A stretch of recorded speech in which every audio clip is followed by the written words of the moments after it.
வணக்கம். எங்களுடைய மருத்துவர் ஐயா அவர்கள் தொடங்கிய தமிழ்நாடு உழவர் பேர் இயக்கம் சார்பில் வருகின்ற டிசம்பர் 21 சனிக்கிழமை மாலை 4 மணி அளவில் திருவண்ணாமலை நகரத்தில் மிகப்பெரிய உழவர் மாநாட்டை நடத்த இருக்கின்றோம். இந்த மாநாட்டின் சார்பில் அதுக்கேற்ப ஏற்பாடுகளை செய்து கொண்டிருக்கின்ற எங்கள் கட்சி மற்றும் எங்கள் உழவர் பேர் இயக்கத்தின் நிர்வாகிகளை இன்று சந்தித்து மாநாடு திடலை பார்வையிட வருகை தந்திருக்கின்றேன். மாநாட்டினுடைய ஏற்பாடுகள் எல்லாம் நன்றாக செய்து கொண்டிருக்கின்றார்கள்.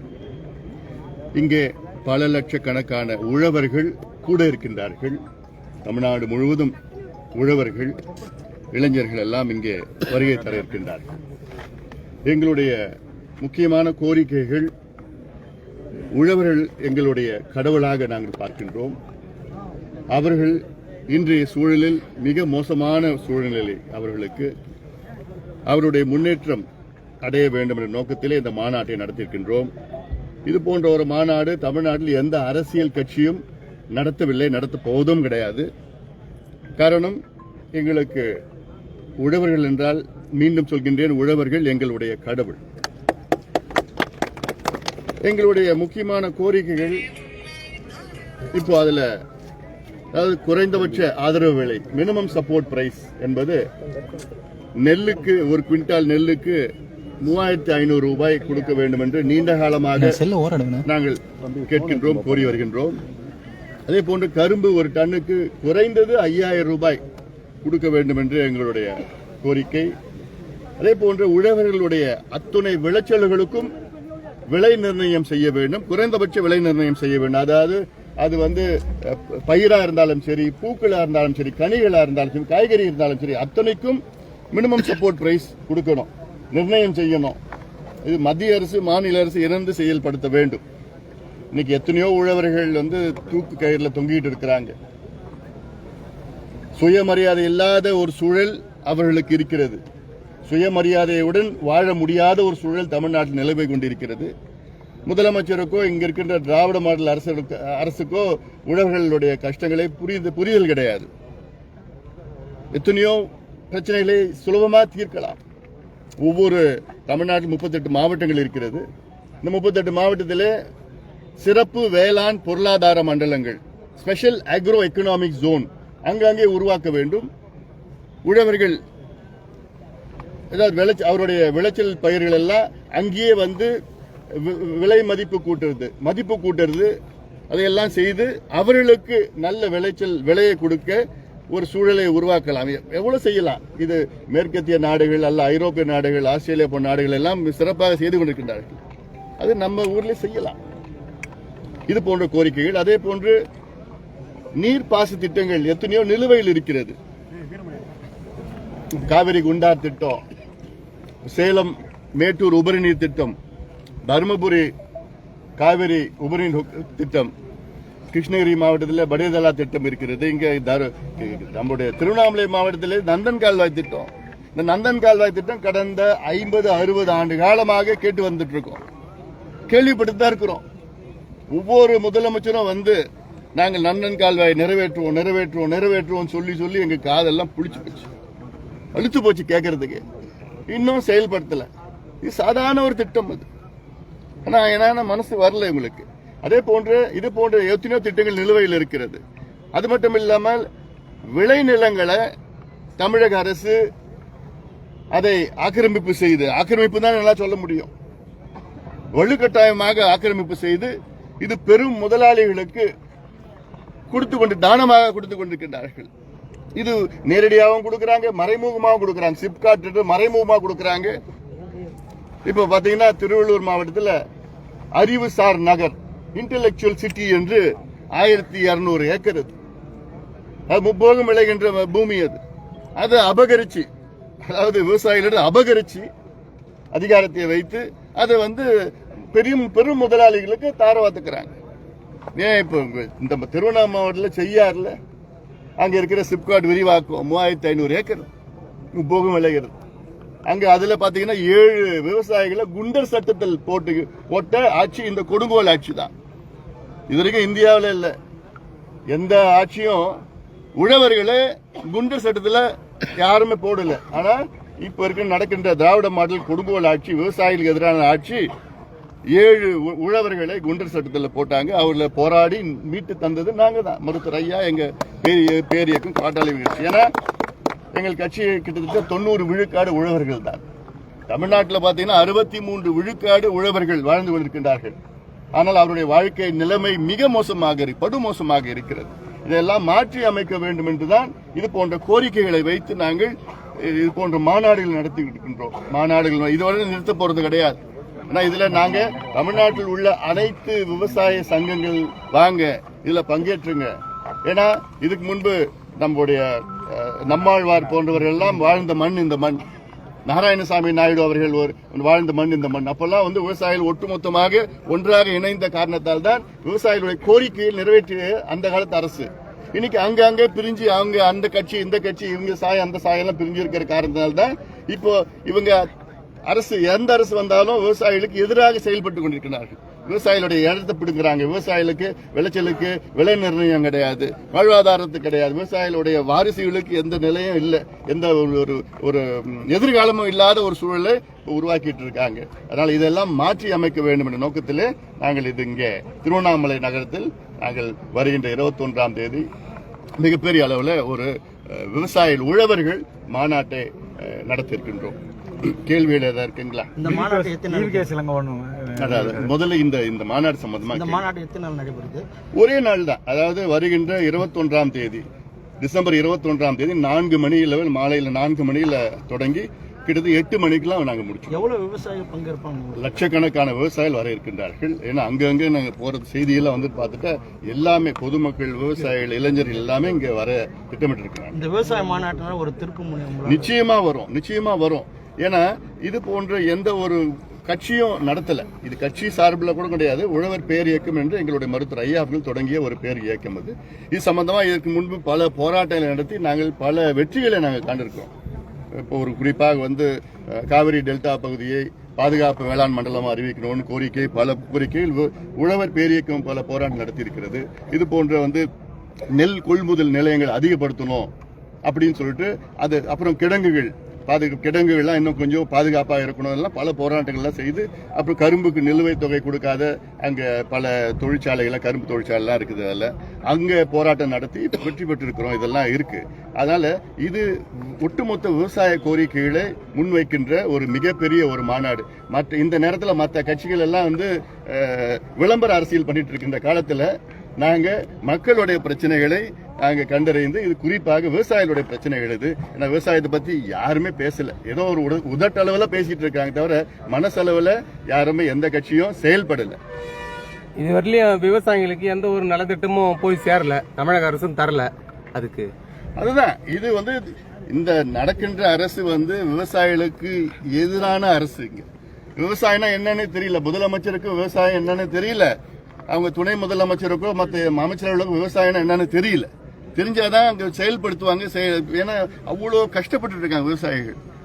தினம் அறிவிப்பு தான் வந்துட்டு இருக்குது. ஆனா வெற்றி அறிவிப்புகளா நாங்க பார்த்துட்டு இருக்கிறோம். அதுல விவசாயத்துக்குன்னு ஒரு அறிவிப்பு, முழுமையான அறிவிப்பு எதுவுமே வரல. அவங்களுக்கு விவசாயிகளுடைய வாழ்வாதாரம் பெருக வரல. ஒன்றிய அரசு இந்த அரசு திமுக அரசு முதலாளிகளுக்காக செயல்பட்டு கொண்டிருக்கிற அரசா நான் பார்க்கிறேன். மத்திய அரசு இதுவரையிலும் விவசாயிகளுக்கு தரல. மத்திய அரசையும் நான் வலியுறுத்திட்டு இருக்கிறோம். மத்திய அரசும் வலியுறுத்தி இருக்கு. சமீபத்தில் மத்திய அரசை எதிர்த்து டெல்லியிலே ஒரு மிகப்பெரிய ஒரு பேரணி நடந்தது. அந்த பேரணிக்கும் நாங்க ஆதரவு கொடுத்தோம், தொடர்ந்து ஆதரவு கொடுத்துட்டு இருக்கிறோம். மத்திய அரசு பிரதமர் திட்டத்தின் மூலமா 2000 ரூபாய் கிசான் திட்டத்துல 2000 ரூபாய் வர திட்டம் நிறைய விவசாயிகளுக்கு இங்க இருக்கிற அதிகாரிகளால நிறுத்தப்பட்டிருக்கு. அது மத்திய அரசு கொடுக்கறது கூட இங்க கொடுக்காம இருக்காங்க. இல்ல, அது ஒண்ணு மத்திய அரசு தொடக்கத்துல அதிக அளவுல அங்க மக்களுக்கு அந்த நல்லது ஒரு ஆண்டுக்கு 6000 ரூபாய், 2000 ரூபாய் சொல்லிட்டு 6000 ரூபாய் கொடுக்கறதுக்கு திட்டம் தொடங்கினாங்க. கிட்டத்தட்ட ஒரு 12 கோடி மக்களுக்கு, 12 கோடி விவசாயிகளுக்கு. அதன் பிறகு அது 6 கோடியா குறைஞ்சிடுச்சு. தமிழ்நாட்டில் இன்னும் கொஞ்சம் குறைஞ்சிடுச்சு. அதனால அது குறைக்க கூடாது. ஒன்றியத்தில் ஆளும் பாஜக அரசும் விளம்பரம் செய்யுதுன்னு சொல்றீங்களா? மரியாதை கேட்கணும், நான் அதுக்கு பதில் சொல்லணும். அதாவது இது விவசாயிகளுடைய பிரச்சனை நீங்க மத்திய மாநில அரசு இணைந்து செயல்படுத்தணும். எங்களுடைய நோக்கம் அடிமட்ட கோரிக்கைகள் வந்து குறைந்தபட்ச ஆதரவு விலையை உயர்த்துங்கள். கரும்புக்கு 5000 ரூபாய் ஒரு டன்னுக்கு, நெல்லுக்கு 3500 ரூபாய் ஒரு குவிண்டாலுக்கு 100 கிலோ. அதை அறிவிங்க. ஏன்னா இதுக்கு முன்பு வந்து மத்திய அரசு ஆனா பாத்தீங்கன்னா ஆண்டுதோறும் 50 ரூபாய், 75 ரூபாய், 78 ரூபாய், 83 ரூபாய் தான் குறைந்தபட்ச ஆதரவு விலையை நெல்லுக்கு வந்து உயர்த்திட்டு இருக்கிறாங்க. அந்த நேரத்தில் அப்ப இருக்கிற இதுக்கு முந்தைய இருக்கிற அரசெல்லாம் வந்து 700 ரூபாய்லாம் கொடுத்துருக்காங்க ஊக்கத்தொகைன்னு. இப்போ இருக்கிற அரசு பாத்தீங்கன்னா ஊக்கத்தொகை வந்து 120 ரூபாய், 130 ரூபாய் ஊக்கத்தொகை கொடுக்கறதுனால விவசாயிகள் எந்த பயனும் இல்லை அதுல. அது இப்போ சற்று முன் வந்து காங்கிரஸ் முன்னாள் தலைவரும் முன்னாள் நாடாளுமன்ற உறுப்பினர், இன்றைய சட்டமன்ற உறுப்பினர் EVKS இளங்கோவன் அவர்கள் காலமானார் என்ற செய்தி கேட்டவுடன் எங்களுக்கெல்லாம் மிகப்பெரிய ஒரு அதிர்ச்சி. தமிழக அரசியலில் நீண்ட காலமாக ஒரு சிறந்த தலைவராக, காங்கிரஸ் கட்சி முன்னாள் தலைவராக சிறப்பாக செயல்பட்டவர். அவரை இழந்து வாடும் அவர் குடும்பத்தினருக்கும் அவர் கட்சி நிர்வாகிகளுக்கும் என்னுடைய ஆழ்ந்த இரங்கலை இந்த நேரத்தில் நான் தெரிவிக்கிறேன். பெஞ்சல் புயல் காரணமாக பல்வேறு மாவட்டங்களில் நிவாரணத் தொகை வழங்குறாங்க. திருவண்ணாமலை மாவட்டத்தில் விவசாயம் நிறைந்த மாவட்டம், பல்வேறு பயிர்கள்லாம் இதாகிடுச்சு, நாசமாகிடுச்சு. ஆனால் அரசு இது வரைக்கும் செவி சேர்க்கல. நீங்கள் வலியுறுத்தி, அதாவது சமீபத்தில் நடந்த இந்த பெங்கல் புயல் பிறகு இன்னும் எந்த பகுதிக்கும், திருவண்ணாமலை மாவட்டம் மட்டும் கிடையாது, கடலூர் மாவட்டத்துக்கும் சரி, கள்ளக்குறிச்சியும் சரி, திருவண்ணாமலையும் சரி, கிருஷ்ணகிரி, தருமபுரி எந்த மாவட்டத்துக்கும் நிவாரணம் வந்து போய் சேரல. விழுப்புரம் மாவட்டம் எந்த மாவட்டத்துக்கும் நிவாரணம் போய் சேரல. நாங்க போய் செய்தி வந்துட்டு இருக்குது, எல்லாம் கஷ்டத்துல இருக்கிறாங்க இன்னும். அதாவது இந்த வெள்ளம், அதாவது திமுக அரசால் நடந்த வெள்ளம், தென்பெண்ணையில திமுக அரசால் நடந்த வெள்ளம். அது சாத்தனூர் அணையை வந்து விடிய காலையில முன் அறிவிப்பு இல்லாம கிட்டத்தட்ட திறந்ததுனால 1,70,000 கண்ணாடி ஒரு வினாடிக்கு திறந்ததுனால மிகப்பெரிய வெள்ளம் வந்து அவங்க வீடு நாசம் ஆயிடுச்சு. கிட்டத்தட்ட இந்த வெள்ளத்தினால, தென்பெண்ணை வெள்ளத்தினால 19 பேர் இறந்திருக்கிறாங்க. இந்த பெங்கல் புயல்னால கிட்டத்தட்ட ஒரு 33 பேர் இறந்திருக்கிறாங்க. ஆனா அவங்களுக்கு இன்னும் எந்த போய் சேரல. இன்னும் சாப்பாட்டு வழி இல்லாத ஒரு சூழல் இருக்கிறாங்க. அது மட்டும் இல்ல, நான் முதலமைச்சர் கேட்ட கேள்வி, தூத்துக்குடி, திருநெல்வேலி, தென்காசி, கன்னியாகுமரி அங்கே வந்து வெள்ளம் வந்ததுன்னா அங்க இருக்கிற மக்களுக்கு ஒரு வீட்டுக்கு 6000 ரூபாய் கொடுக்குறீங்க நிவாரணமா. சென்னையில வெள்ளம் வந்ததுன்னா 6000 ரூபாய் கொடுக்குறீங்க ஒரு குடும்பத்துக்கு. அது என்ன, வட மாவட்டத்தில் குறிப்பாக கடலூர், விழுப்புரம், திருவண்ணாமலை, கள்ளக்குறிச்சி, கிருஷ்ணகிரி, தருமபுரிக்கு அது என்ன 2000 ரூபாய் கொடுக்குறீங்க? என்ன பாரபட்சம் அது? சென்னைக்கு ஒரு நீதி, கடலூருக்கு ஒரு நீதி, திருவண்ணாமலைக்கு ஒரு நீதியா? ஏன் சென்னையில மக்கள் எல்லாம் அங்க என்ன புண்ணியம் பண்ணிருக்கவங்களா, இல்ல திருவண்ணாமலையில இருக்கிறவங்க பாவம் பண்ணிருக்கவங்களா? அங்க 6000 ரூபாய், இங்க 2000 ரூபாய், என்ன அது? அப்ப உங்க மனசுல என்ன நினைச்சிட்டு இருக்கீங்க நீங்க? அது என்ன, என்னை பொறுத்த வரைக்கும் இது ஒரு வன்மமான செயலா நான் பாக்குறேன். நானு எல்லாத்துக்கும் சமமான கொடுக்க வேணும் தானே. நீங்க கொடுக்கறது 2000 ரூபாய் ப்ளீச்சிங் பவுடருக்கே ஆகாது. அவ்வளோ வீட்டை சுத்தப்படுத்தி செய்ய முடியல அதுல. அது மட்டும் இல்ல, இன்னொன்னு பாத்தீங்கன்னா சமீபத்தில் முதலமைச்சர் சட்டமன்றத்துக்குள்ள இந்த டங்ஸ்டன் சுரங்கம், மேலூர், மதுரை மேலூர் அருகில் உள்ள அரிட்டாப்பட்டியில டங்ஸ்டன் சுரங்கம் தொடங்குவதற்கு அங்கே கிட்டத்தட்ட ஒரு 5500 ஏக்கர் பரப்பளவுல வந்து அதை எடுத்து கையகப்படுத்தி மத்திய அரசு அதுல வந்து டங்ஸ்டன் சுரங்கம் தொடங்குவதற்கு ஏலம் விட்டு இருக்கிறாங்க. 10 மாதம் அமைதியா இருந்த திமுக அரசு இன்று அங்க மக்கள் எல்லாம் போராட்டம், எங்களை போன்ற அரசியல் கட்சிகள்லாம் கேள்வி கேட்ட உடனே இன்னைக்கு அப்படியே உள்டாவாகி நாங்களே இதை எதிர்க்கிறோம், நாங்க வந்து அதை தொடக்கத்தில் எதிர்க்கிறோம், சும்மா பொய் அதெல்லாம். இந்த டங்ஸ்டன் சுரங்கம் யாரு தொடங்க போறாங்க தெரியுமா? தூத்துக்குடியை அழித்த ஸ்டெர்லைட் நிறுவனம், அவர்கள் தான் தொடங்க போறாங்க. அப்போ நீங்க புரிஞ்சுப்பீங்க, தமிழ்நாடு மக்கள் புரிஞ்சுப்பீங்க. ஸ்டெர்லைட், வேதாந்தா, தூத்துக்குடி, திமுக அரசு, அப்பனா நீங்க இந்த கனெக்ஷன்லாம் நீங்க பாத்துப்பீங்க. இதனாலதான் ஆர்வமா டங்ஸ்டன் சொன்ன உடனே, ஏன்னா அதெல்லாம் வந்து விவசாய நிலம், நம்முடைய கடந்த கால பாரம்பரியம், கலாச்சாரம் எல்லாமே அங்க அடையாளங்கள் அங்க அவ்வளவு இருக்கு, அந்த பகுதியில் இருக்குங்க. இதெல்லாம் அழிச்சிட்டு டங்ஸ்டன் யாருக்கு? ஸ்டெர்லைட் நிறுவனத்துக்கு தாரவாத்து கொடுக்க திட்டமிடு, மிகப்பெரிய ஒரு திட்டமா நான் பாக்குறேன் நான் அதுல. அதனால நிச்சயமா பாட்டாளி மக்கள் கட்சி அங்கே டங்ஸ்டன் சுரங்கம் வருவதற்கு ஒரு பொழுதும் அனுமதி நாங்க கொடுக்கறதுக்கு அத்தனை மிகப்பெரிய எதிர்ப்பு, நாங்க கடுமையா போராட்டங்கள் நாங்க செய்ய திட்டமிட்டு இருக்கிறோம். அதே வேளையில இதற்கு முதலமைச்சர் அவர்கள் வந்து சட்டசபையில் ஆவேசமா பேசினார்.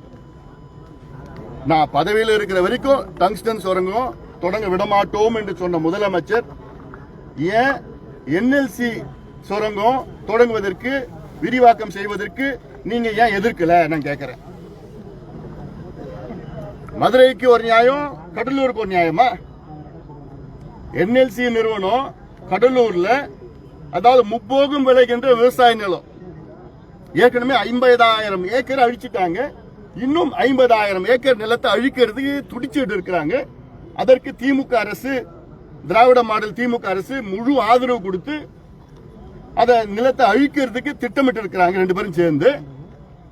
அப்போ முதலமைச்சர் ஏன் கடலூர் மாவட்ட மக்களா இல்லையா? இல்ல கடலூர் மாவட்டத்தில் உள்ள நிலம், விவசாய நிலம், அது நிலமா இல்லையா? அங்க விவசாயிகளே இல்லையா? இதுவும் தானே நிலக்கரி சுரங்கம். டங்ஸ்டன் சுரங்கம் நீங்க எதிர்க்கிறத முதலமைச்சர் நிலக்கரி சுரங்கத்தையும் எதிர்க்கணும்ல. நீங்க என்ன ஒரு பாரபட்சம் அப்ப இதுல இருந்து தெரியுது முதலமைச்சருடைய வேடம், இரட்டை வேடம் தெரியுது. நாடகம் நடிச்சிட்டு இருக்கிறாங்க இவங்க எல்லாம். எவ்வளவு பெரிய அழிவு இதுங்க. விவசாய நிலம், முப்போகம் விளைகிற நிலம், பொன்னான நிலம், அது இல்லாம டெல்டா பகுதி, அது காவிரி டெல்டா பகுதி, அதை அழிக்கிறது துடிச்சிட்டு நாங்க எவ்வளவு போராட்டம் பண்ணோம். அப்பெல்லாம் ஒட்டுமொத்தமா அந்த மக்களை விரட்டி அங்க இருக்க விவசாய நிலத்தை, அந்த நெல்லு விளைகிற பயிரெல்லாம் மிஷின்லாம் பொக்லைன் வச்சு அழிச்சதெல்லாம் காட்சியெல்லாம் நம்ம பார்த்தோம்.